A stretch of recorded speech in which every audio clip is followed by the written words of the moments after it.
ভূমধ্যসাগরের ঢেউ যেন এবার শুধু পানি নয়, বহন করছে হাজারো মানুষের বেঁচে থাকার আকুতি।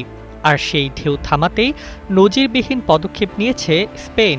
মরক্কো সীমান্ত ঘেঁষা স্বায়ত্তশাসিত শহর সেউতার উপকূলে বসানো হচ্ছে প্রায় ১,৬০০ ফুট দীর্ঘ ভাসমান ফ্লোটিং ব্যারিয়ার। লক্ষ্য একটাই, অভিবাসীদের নতুন ঢল ঠেকানো।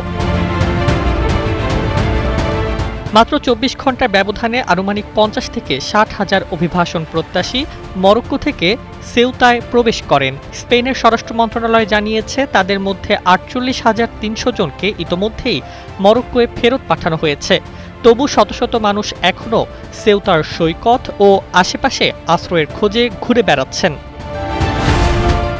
নতুন নিরাপত্তা কাঠামোটি হবে পানির ওপর ভাসমান একটি স্ফীতযোগ্য প্রতিবন্ধক, যা পানির নিচে প্রায় ১ মিটার পর্যন্ত বিস্তৃত থাকবে। বাংলা কিউআর যেখানে নগদ পেমেন্ট সেখানে। সারা দেশে ১০ লাখেরও বেশি মার্চেন্টে নগদে পেমেন্ট করুন খুব সহজে। এর পাশাপাশি স্পেনের নৌবাহিনী অতিরিক্ত বয়া বসিয়ে সীমান্ত নজরদারি আরও জোরদার করবে। কিন্তু কাঁটাতার বা ভাসমান দেয়ালের ওপাশে রয়েছে অসহায় মানুষের আর্তনাদ। সুদান থেকে পালিয়ে আসা ২৪ বছর বয়সী কামাল ওমর বলেন, আমি মরক্কোয় ফিরতে চাই না, দয়া করে আমাদের সুরক্ষা দিন। একই দাবি অনেক অভিবাসীর। তাদের ভাষ্য, তারা মরক্কোর নাগরিক নন, তাই জোর করে ফেরত পাঠানো উচিত হবে না। অনেকেই জানিয়েছেন কয়েকদিন ধরে তারা ঠিকমতো খাবারও পাননি।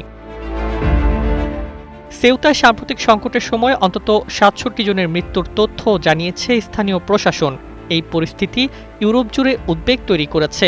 ২০টির বেশি ইউরোপীয় ইউনিয়ন সদস্য রাষ্ট্র জরুরি বৈঠকের দাবি জানিয়েছে। তবে স্পেনের এই সিদ্ধান্ত নিয়ে প্রশ্ন তুলেছে মানবাধিকার সংস্থা হিউম্যান রাইটস ওয়াচ।